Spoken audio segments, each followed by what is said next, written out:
Good morning. I'm Brent Roussin, Manitoba's Chief Provincial Public Health Officer. Today we're announcing 14 new cases of COVID-19, bringing our total to 35 confirmed and probable cases in Manitoba. We are providing further details about these cases in our news release. The public health investigations of these cases are continuing to confirm details. At this point, most of the new cases are connected to travel or through contact to previously announced cases. I can confirm that one individual, a woman from Winnipeg in her 60s, has been admitted to hospital in critical condition in intensive care. As we've been seeing numbers increase in other jurisdictions, we have been preparing to see increased numbers here in Manitoba. And so these increased numbers are what we've been preparing for and are not unexpected. As I mentioned before, we are not helpless against this virus. Many of our social distancing strategies that we've put in place now can interrupt the transmission of this virus going forward. We've been making these announcements for almost 2 weeks now regarding the importance of social distancing. And most Manitobans we see have been making moves towards that. If you haven't, it's still not too late. Starting today, increasing your compliance with the social distancing measures will help protect you and the people around you and even our community from the impacts of this virus. Many Manitobans already understand how serious this is, and we want to continue to get that message out. We've said that this is not really the time for business as usual. This is the time for us to make changes in our day-to-day activities. These are times to look out for ourselves, the people around us, and our communities by strictly adhering to the social distancing strategies that we've been articulating to now.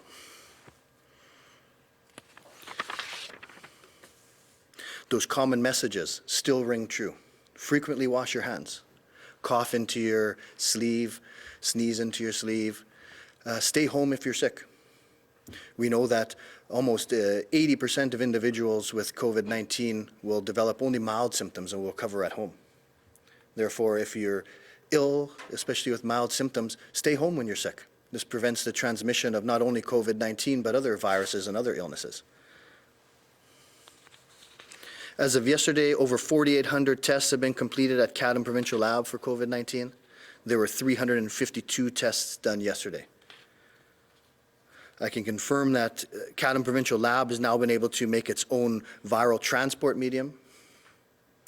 They are developed a workaround to address some of the shortage with the reagent issue that we're seeing globally. And the lab is continuing to work on other options to increase its capacity. Again, most individuals who develop COVID-19 will develop mild symptoms and recover at home. And this is why we're emphasizing, if you're ill, do what you can to stay home, protect those around you from illness. The social distancing strategies that we mentioned many times should be strictly adhered to. Stay home when you can. When you're out, maintain that social distancing, that 2 meters from others in public. Avoid large groups. Stay home when you're sick. And we'll mention again that now is not business as usual. Now is a time that we make these changes, and we're seeing Manitobans doing that repeatedly and frequently, but we need everyone to know their role and everyone to take part in this. We're going to continue our efforts to increase our testing. The lab is working around the clock to work on their capacity, but testing, again, is only one strategy to this. The social distancing messages are vitally important right now. For those returning from international travel or even interprovincial travel, you must self-isolate for 14 days. This includes individuals and families returning from long-term winter vacations. This is staying home for 14 days, not shopping, not running errands. There's help if you need some assistance with that, but all international travelers all those returning from interprovincial travel self-isolate 14 days. This is very important to protect our communities.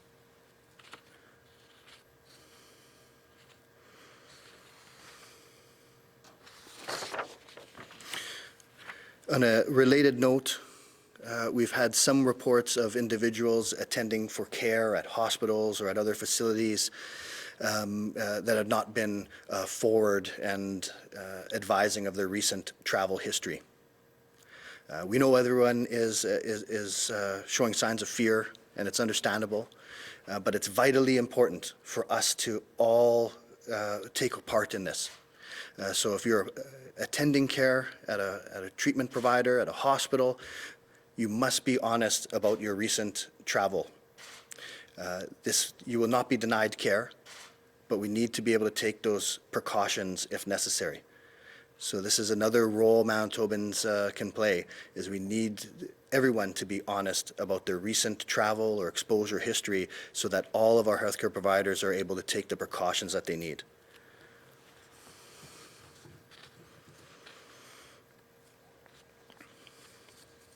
The advice has been present for many weeks now. Cancel or postpone all travel. Right? Now is not the time to travel. Now is the time to stay home. Many of these cases are brought in to Manitoba from returning travelers. We know the risks of traveling now to be exposed to COVID-19 and many other jurisdictions that are showing community-based transmission. Now is not the time for business as usual. Now is not the time for travel. Now is the time for social distancing. Now is the time to stay home for the most part.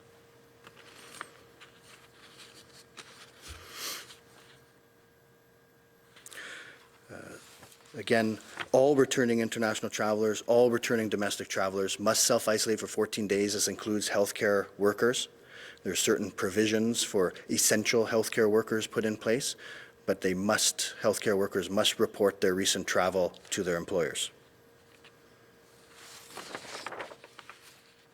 Anyone who's been advised to self-isolate who develops symptoms of respiratory illness should call HealthLinks for advice on the need for testing. Remember, there are public health orders at play right now. These orders apply to public places, not workplaces. However, again, the time for workplaces to implement social distancing strategies was almost 2 weeks ago, and we expect continued efforts in that, right? Everyone has that role to play. We can interrupt the transmission of this virus if we all pay attention to those social distancing strategies. We're reminding Manitobans to protect yourself, wash your hands, don't touch your face, cancel or postpone your travel. Protect your loved ones, cover your coughs and sneeze, disinfect surfaces regularly, avoid large crowds, and protect your community. Social distancing. Now is that time for strict adherence to our social distancing strategies. We can, as a province, interrupt that transmission of this virus by staying home when you can, practicing good social distancing. We truly are in this together, and I thank all Manitobans who have stepped up, and I'm sure as this progresses, many, many more Manitobans will start playing their role, and we can flatten this curve in Manitoba. So thank you very much. I'll pass it to Lanette. Thank you. So good morning. I am going to, in light of the news and update from Dr. Roussin, really blitz through the operational updates for today and make sure that you have enough time to ask questions and we can give you the answers, because I know things are changing quickly, as we knew they would. So for HealthLinks, yesterday they received 2,346 calls. The wait time continues to decrease. Yesterday was 23 minutes, so we're going to continue to improve on that. For those of you who have been calling and getting a busy signal, that should be resolved today, but you can just call back and the wait time won't be too long and you won't always get a busy signal. So just bear with us on that for a little bit longer. The online assessment tool, people have been really receptive to it and using it very well. So we've had 276,000 views on the web page. So people are making use of that tool, as well as the French version has had 107 views just yesterday alone. In terms of community testing sites, a new community testing drive-through will open this morning in Winkler, Manitoba at the Centennial Arena. Hours are daily from 9 till 3, and this is the 12th community testing site and the 4th drive-through. Additional locations throughout the province will continue to open in the next few days, including a drive-through site in Portage-La Prairie, and we'll provide more details as well on that. And we are expecting a few more sites in Interlake Eastern and Prairie Mountain Health. As a reminder, these are not walk-in clinics. People need to receive a referral to these testing centers. So Manitobans are asked to call Health Links to receive instructions as to whether they need to be tested. And remember, only those Manitobans with respiratory symptoms who have traveled out of province within the past 14 days or who have had direct contact with confirmed or suspected COVID-19 cases at large events such as conferences, cruises, or flights need to be tested at this time. Other Manitobans are asked to stay home if they are ill. And just one last thing I want to share with you, some initiatives that have been launched by the Health Sciences Centre Foundation and the Children's Hospital Foundation of Manitoba. The Children's Hospital Foundation has purchased 21 smartphones and 20 tablets to loan to pediatric patients who are staying at the hospital. Meanwhile, the Health Science Centre Foundation launched a COVID-19 crisis response fund yesterday to support physicians and staff at Manitoba's provincial hospital. This will include the purchase of smartphones and tablets for patients to use to connect with loved ones in a variety of ways, including text and Skype. So these are great initiatives, and connections to the outside world are invaluable for patients who are currently facing stricter visitor access restrictions at our hospital and health centers. Restricting visitor access at our facilities was one of the more difficult decisions that we've had to make in the past 2 weeks, and we know how hard it is for families and for patients. But these visitor restrictions are there for a reason, and it's up to all of us to do our part. All Manitobans are in control of how long these enhanced social measures are necessary, and we really do need to take this seriously. We need to socially distance ourselves, we need to self-isolate if directed to, and we need to stay home if we're not feeling well. The sooner we can get through this, the better our province will be. And so I would like to open it up to questions now. Thank you very much. Each reporter is allowed a question and a follow-up. Then we'll move to the next reporter. Reporters, please introduce yourself before you ask your question. Okay, the Winnipeg Sun. Hi, this is Josh Aldridge from the Winnipeg Sun.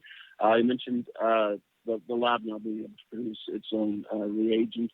How is that going to improve capacity? By what standard are we going to improve capacity? And with that improved capacity, are we going to open up more testing or more the parameters for testing to test more people? Right, so the process is quite technical. They've had a workaround that they've been able to develop regarding the reagent. I don't know the exact specifics of that, but they have been able to return their capacity. And by the end of this week, we're hoping to increase that capacity further. And yes, as we reach a higher capacity for testing, then we already have plans on where to expand our testing, what criteria to expand our testing. So there's more to come on that. Any clue on, in terms of community testing, as opposed to just people who have that travel history of connections or established connections with people with COVID-19? Are we going to start testing more people who just have those the symptoms of COVID-19? Right, which we've developed a priority list that will expand as our capacity increases. Some of those priority lists would include any symptomatic healthcare workers, regardless of travel. Anybody symptomatic in a closed area, such as long-term care facility, regardless of travel. And then as we move down that list, then it would be just any community individuals with symptoms. So it depends on the capacity, how we expand that, and how quickly we can expand that. But remember, there's a lot of focus on testing, right? But testing is not the only answer here. If we have someone in the community right now who's ill, our advice is to stay home, right? So regardless of what virus they have, if they stay home, they're dramatically decreasing the chances of transmitting that virus. And so testing's important, and we're expanding it, and we're going to continue to expand it, and we're going to continue to expand our criteria. But remember that the focus has to be on the entire approach we're putting in here, the social distancing as well. It's not just a focus on testing. Steve from the Canadian Press, please. Oh, hi, it's Steve Lambert from the Canadian Press. Dr. Roussin, you mentioned off the top that most of the 14 new cases are believed to be travel-related. I understand it's early, but are any of them believed to be community transmitted? Right, so it depends on the definition of the community transmitted. So we have some of them that are been contacts of known cases. And so you could consider that community transmission because it's transmitted here.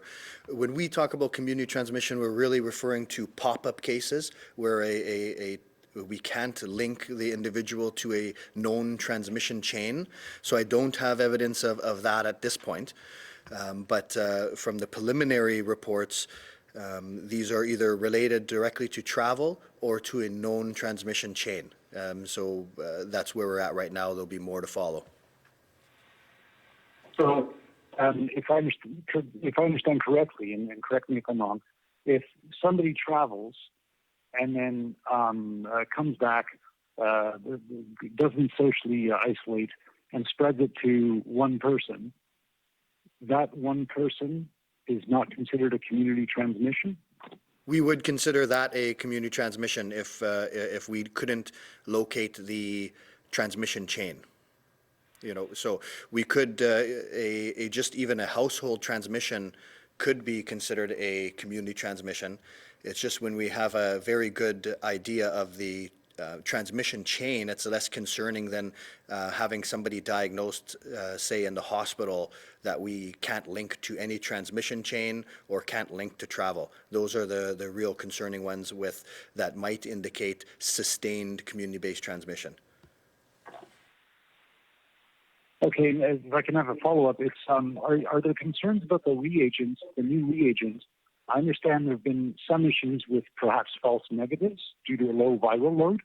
Are there concerns about the new reagents and whether that might affect one way or the other, any false negatives? No, the standards practice at the lab are quite high, so we know that any test, no matter what it is, there is a range of risk of false negative or false positive tests. So that's not unique to this test, that's with any test. And so as they work on increasing capacity, they maintain strict standards. So there's always a risk of false negative or false positives with any test. I don't anticipate as they increase capacity that's going to negatively impact any of that.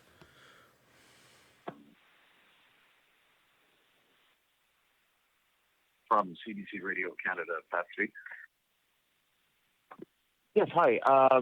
Patrick Foucault, Radio Canada. We've had some people who are still a little bit confused on what do we mean when we say self-isolate when we come back from a trip. Some people are asking themselves, can I just go for a walk, even if I live in a rural area and I'm far from other people? Can you specifically say what we can and what we cannot do, basically, when we're in that situation? Right, so this is something that's come up a number of times, and I've mentioned that it's really difficult to provide specific advice for the myriad of possible eventualities in every circumstance. So we give broad advice what self-isolation means, and self-isolation means, for the most part, stay home. Stay away from other people, limit the chances that you can transmit this virus to anyone else should you become ill. And so if someone lives in a house in a rural area with not many people around and they go out for a walk and keep their distance from everyone else, then yeah, it's very unlikely that that would be putting yourself in a position to transmit that virus. Walking to and going shopping in a store, no, that's not what self-isolation is. Going down a 20-story apartment elevator is not self-isolation, though. So just simply saying, yeah, I'll go for a walk can be misinterpreted. So it's very difficult to provide a message here to the unlimited individual circumstances that could potentially arise. I understand. Thank you. And for our French viewers, we have some French people who said they tried the French version of Health Links, Info Santé, and they said that when they ask to be served in French, they are waiting over an hour. We've had comments of people saying, I've waited for an hour and a half while it's decreasing for the Anglophone version of it. When we finally were able to talk to somebody, the line cut. We've heard these comments, so some people are wondering, do we really get the same level of service in French than we would in English? I think that question would be for Mrs. Siragusa. What do you have to answer to that? Well, thank you for letting me know about that. We will make every effort. I'll follow up and see if there's some solutions so that we can better serve our Francophone population. All right, thank you. From Global Winnipeg, Brittany. Good morning, Brittany Greenside here from Global News. Dr. Can you talk about people misrepresenting themselves to get tested? Are you saying they're lying, and what do you do to ensure people are telling the truth? So this was, these scenarios that were brought to our attention weren't really about being tested for COVID-19. They were individuals presenting for care for various reasons, and the treatment provider later discovered that they were to be self-isolating, and so extra precautions weren't taken. And so what we're doing is just, again, getting that message out that this is important. People need to be aware of the importance of self-isolation, to be open to their treatment providers if they were required to be self-isolating, because it doesn't mean they're going to be denied care. Just means that people need to be prepared to take those extra precautions. So just again, the importance of being open about recent travel, to be taking the precautions that you've been advised to take if you've been recently traveling. So that was what the issue was I mentioned today. What is the fallout here? Because we're getting messages from our viewers and listeners who say, you know, we're being too soft here with encouraging people to be honest, or encouraging them and recommending they stay home. At what point do we kind of put a fist down and start fining people? Right. So there's, you know, again, this is really that time where we want Manitobans to start working together. Right? And so we know that there's always going to be a very minority amount of people who may not listen to advice, right? And so we're not asking them, right? So we can put orders on right now to any individual that we feel is putting the health of the public at risk. So we're not asking people really to self-isolate. They must self-isolate. Things of enforcement is sometimes challenging for this.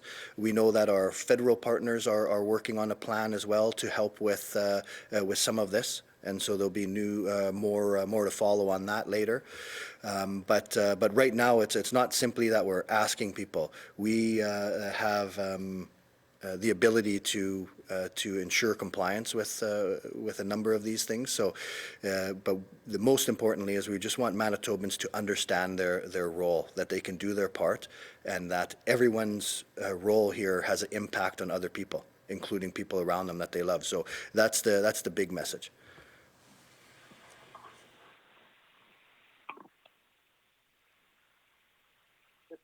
From CBC Winnipeg, Bartley. Bartley Key to CBC here. In addition, Dr. Roussin, to the person who's in critical condition, are you beginning to see people present themselves at ERs with respiratory symptoms in greater numbers? We have not seen an indication of an increase in ER visits or an increase in ER visits for respiratory symptoms. That's some of the things that we're monitoring with our, as we say, syndromic surveillance. So that's another thing that we keep our eyes on. Is one of the new presumptive cases a healthcare worker? I don't have all the details on on every single case at this point. I'm not aware of any of these new cases being a healthcare worker. Are any cases healthcare workers at all in Manitoba? There is one that I'm aware of that was not working during their infectious period, though. Is it that doctor, one of the doctors that was at the Alberta Bonspiel? I'm not going to release any specific information on anyone. Thank you. From CJOB, Clay. Hi there.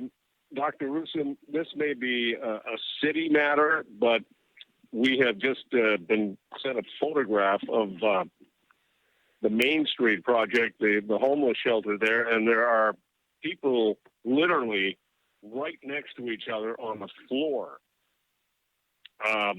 Obviously, there's no social distancing happening here at all. I mean, they're right next to each other. Any comment on that?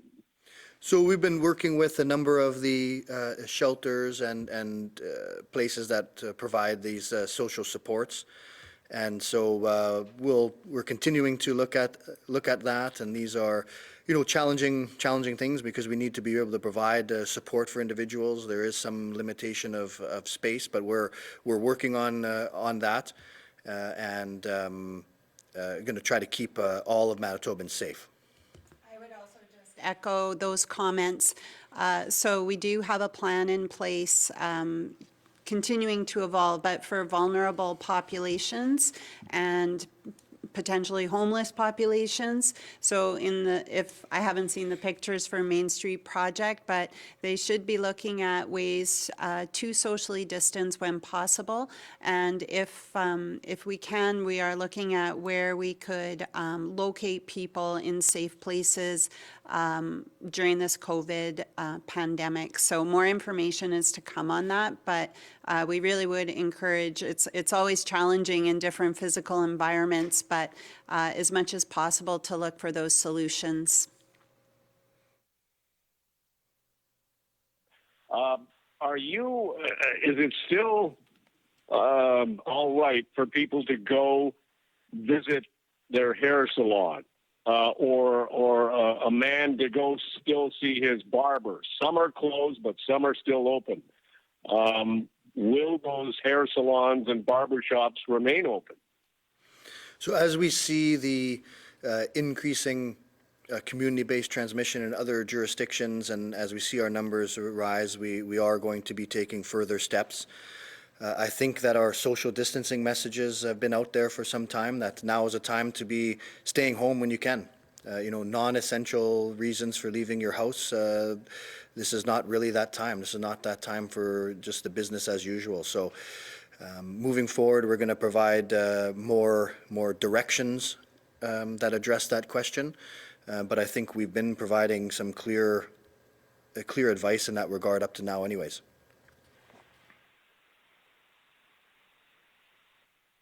From the Winnipeg Free Press, Larry. Larry Cush, Winnipeg Free Press. Dr. Roussin, I'm wondering if you could comment on the age of some of these cases. I see, while I see a few people in their 60s, there's a lot of younger people there. So are we seeing in part an impact from returning on snowbirds? But obviously, there's a lot of people from different age groups, even girl under 10. Could you comment on the ages of the new cases?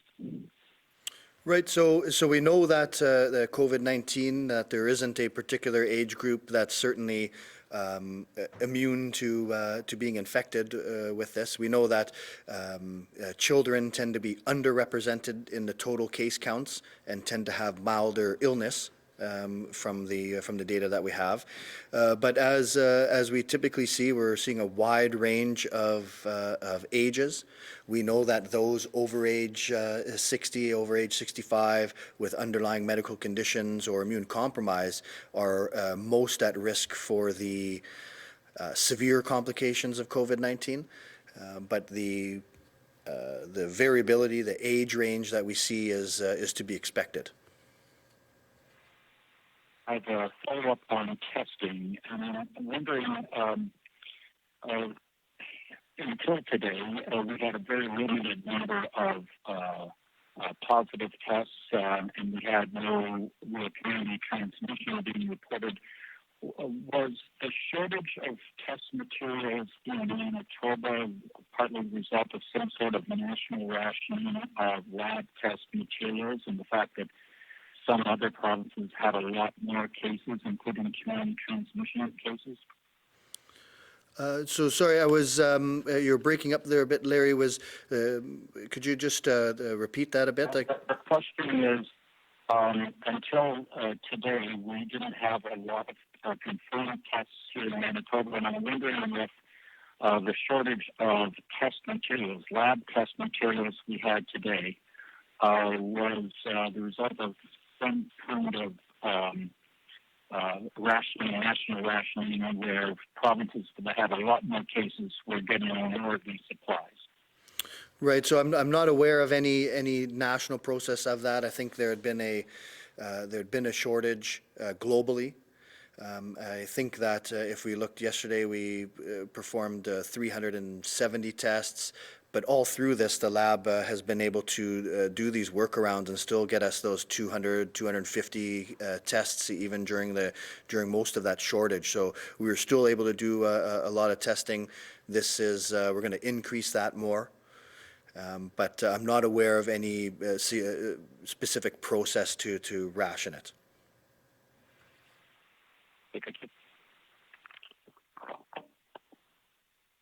From CTV Winnipeg, Michelle.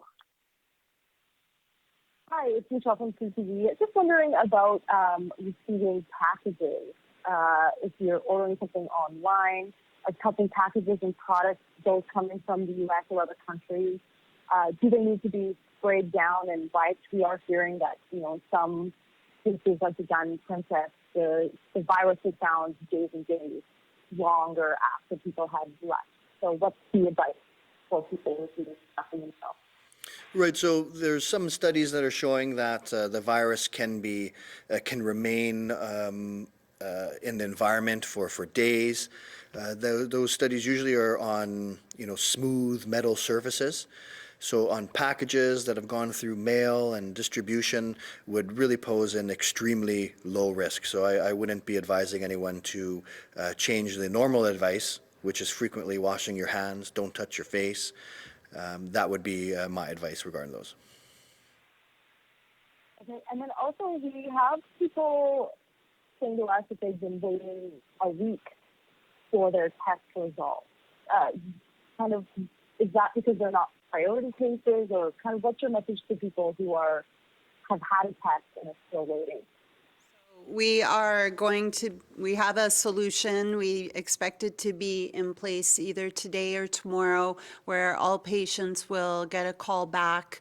Of course, we've always said that the positive cases are prioritized, but we understand the concern from people, and we will make sure that the negative results are also called into people so they are aware and have direction as to what the next steps are. So if you can stay tuned for that, that is a high priority for us, and we expect a solution soon.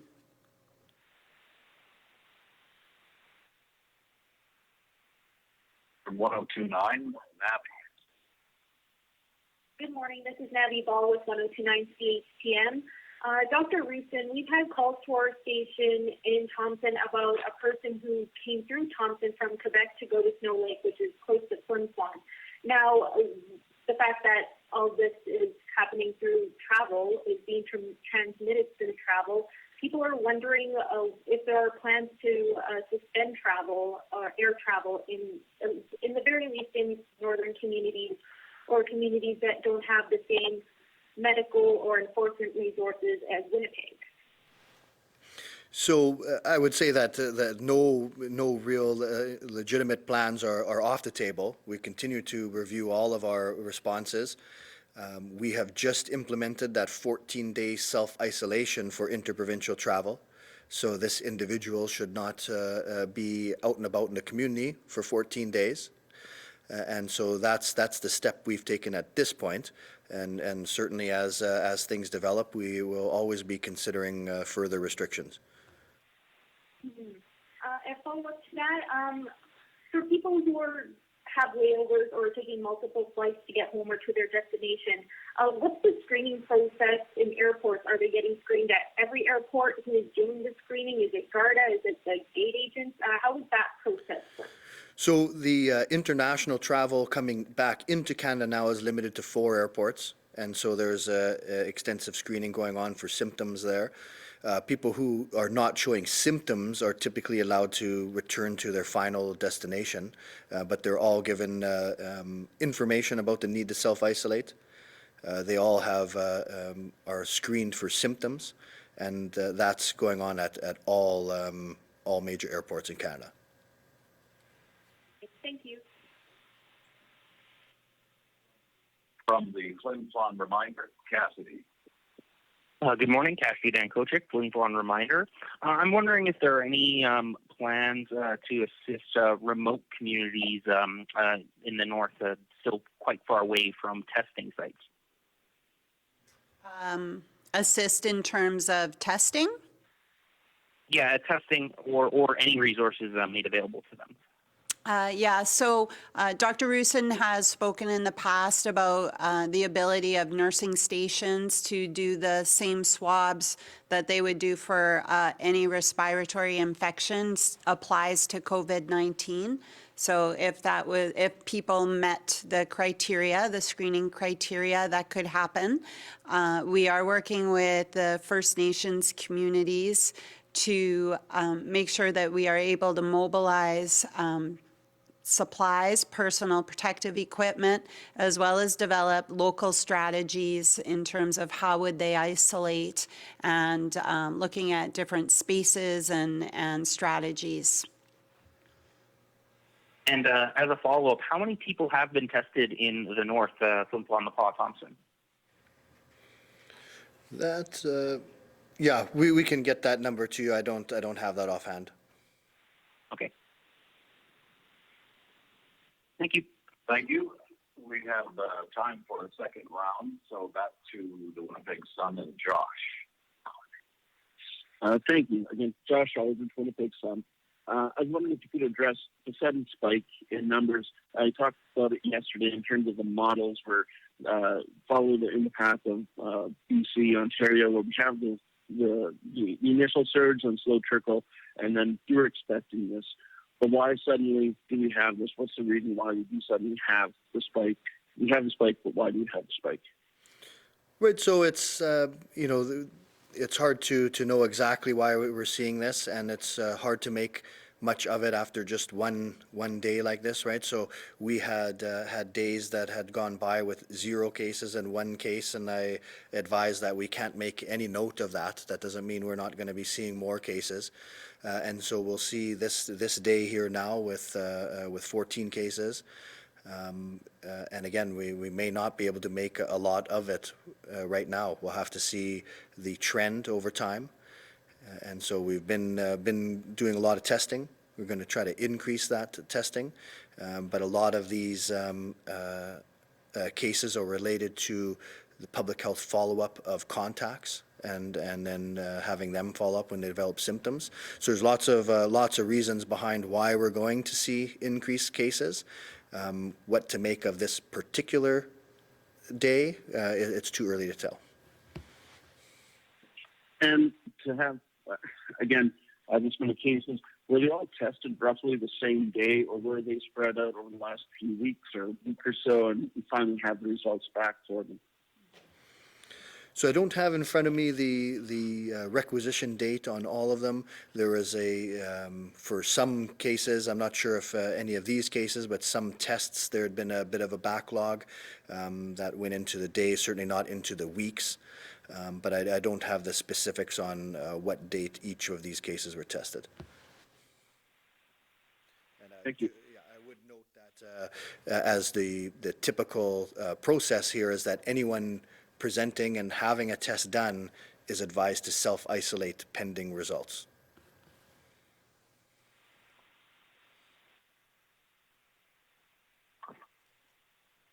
Over to Steve at the Canadian Press. Steve Lambert from the Canadian Press. Dr. Roussin, I imagine you saw the numbers out of Saskatchewan. They were painting sort of a worst case scenario. I don't know if it's how realistic of a scenario it is, but I assume Manitoba has run its own numbers. I assume they're based on what we've seen worldwide, which is a 30% plus infection rate and a mortality rate of somewhere between 2 and 5%. Can you talk about what numbers Manitoba has run, and can you put it in the context of, this may be a worst case scenario or a realistic scenario? Yeah, so we've been right from the beginning running different modeling numbers for best case, worst case scenarios, and then adapting them for various jurisdictions. So we have a number of scenarios pointed out, and just like the release of that Saskatchewan report, they can be misleading, they can be misinterpreted. So we're using them for planning purposes. For the most part, and just releasing numbers like that is prone to a lot of misinterpretation. So we're using them for our planning purposes. We're informing Manitobans that we're expecting more cases. Unfortunately, with more cases, we're going to expect to see some of those cases, a very small proportion of them, be very ill.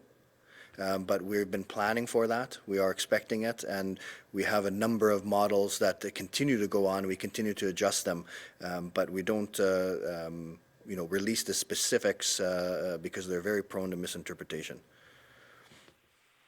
And much of it, of course, depends on, flattening the curve, how many people fall sick at the same time, and the strain that puts on healthcare resources.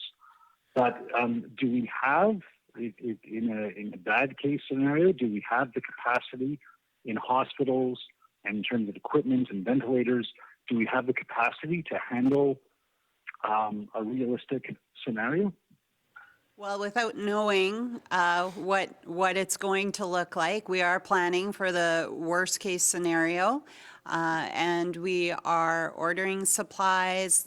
We have planning teams in the hospital, both in critical care and in medicine. We're taking a provincial system response, so it's not necessarily going to be at one site or one region. We're trying to all work together in terms of how to manage this coming in. So our team, I am saying to a lot of people when I talk to them that never underestimate the perseverance of Manitobans. They've been pretty successful in finding the equipment in a time when it's ventilators and EKG monitors and IV pumps are hot commodities, but they are coming in, and we have a lot of support from government to purchase what we need to ensure we're ready to serve Manitobans.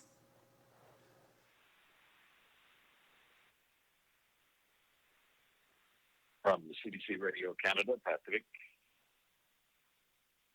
That would be it for my questions for now. Thanks. Thank you. Brittany from Global.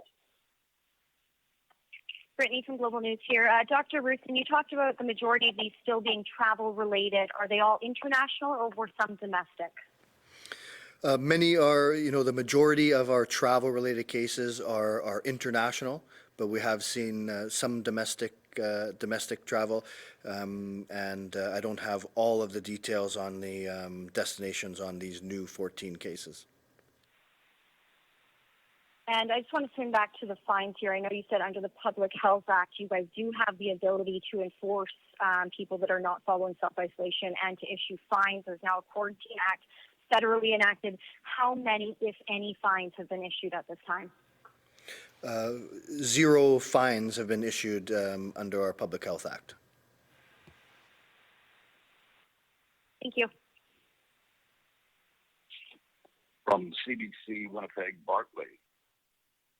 Part of the key to CDC, either Dr. Roussin or Ms. Siragusa, you talked about yesterday delays in non-urgent diagnostic tests. Are sexually transmitted illness tests considered urgent or non-urgent? I believe those would be urgent, but I will follow up and just make sure of that. All right. Go ahead.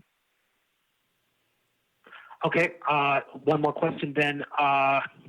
What, Dr. Roussin, do you see from a public health point of view about the necessity in keeping people from withdrawing from alcohol or other substances and showing up in the ER? The reason I ask about that is in terms of keeping liquor stores open, what is the necessity to do that from a public health standpoint?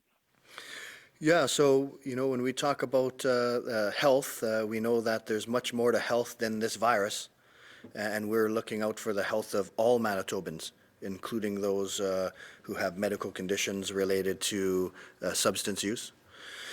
And we know that there's a lot of effects of this pandemic and a slowdown. We've heard of the effect on blood donations, and we're trying to address that. We know that there's reports that the pandemic and all the social distancing strategies may have some effects on drug supply, so putting people at risk of overdose. So we've been addressing some of that, ensuring that we have adequate supplies of naloxone, knowing that there might be an increased demand on that for individuals. We certainly, in any consideration about liquor availability, all of those thoughts will be going into that before we make any changes. And just as a sort of sneaking a third here as a big follow-up there, is it your personal opinion that liquor stores should be remaining open as a public health officer? I don't, in my advice, I have not advised the closure of those outlets. You haven't advised the closure, so have you advised them open? Well, according to my orders, they will remain open, but we are reviewing those type of things constantly, and all of the unintended consequences of any choice we make, we look at very closely before we implement it. Thank you for clarifying. From CJOB, Clay Young.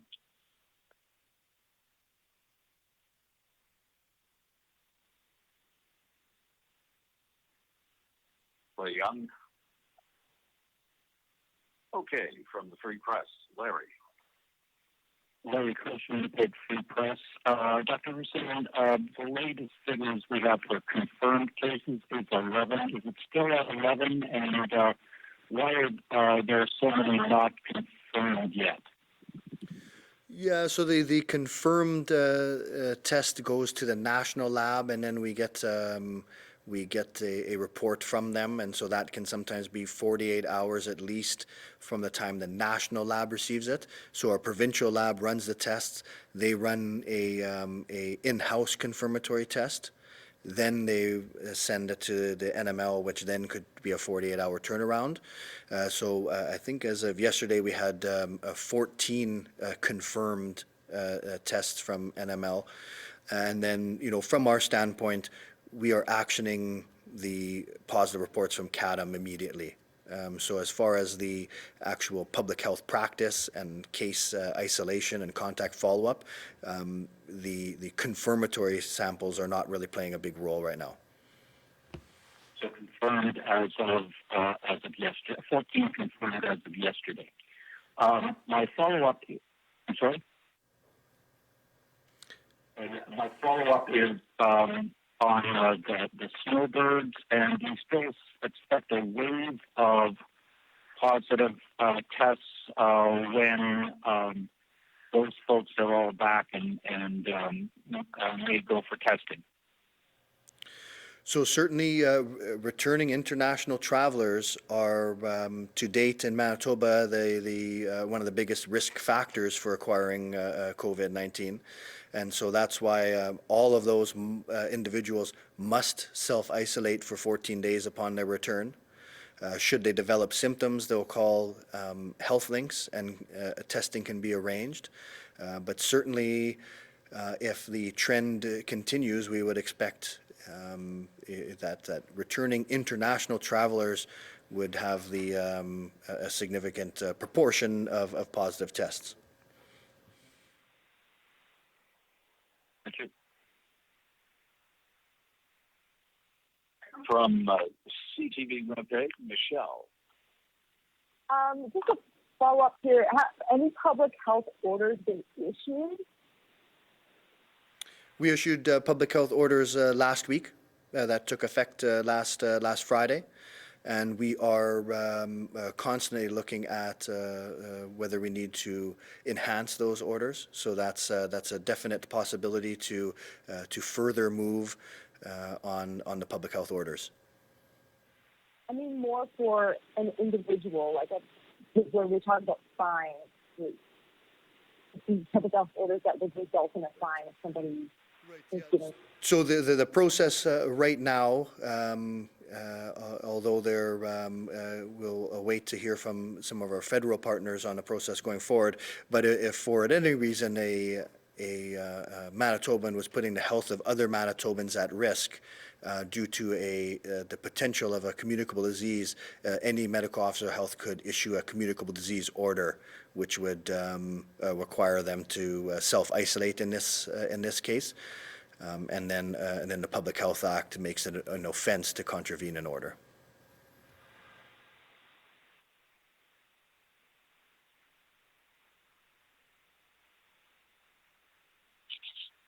Navi from 1029. Hello, this is Navi Ball from 1029 CHTM. In regards to the reagents that's being developed in province, is that going to stay in Manitoba, or will we also be sending that to other parts of the country that are also experiencing a shortage of reagents? So the lab has, and again, very technical working here in the lab. Their wording is that they found a workaround with the reagent. So I'm certainly not aware of any plans for them to be distributing any of their resources to other places at this point. We're working on increasing our capacity right now. Okay, thank you. From the Flin Flon Reminder, Cassidy. Hey, Cassidy from the Flin Flon Reminder. What would you have to see to make the decision to close provincial borders? Well, I mean, I think that we'll have to address the risk of returning individuals from other provinces, in addition to the fact that we've now issued the directive that they must self-isolate for 14 days.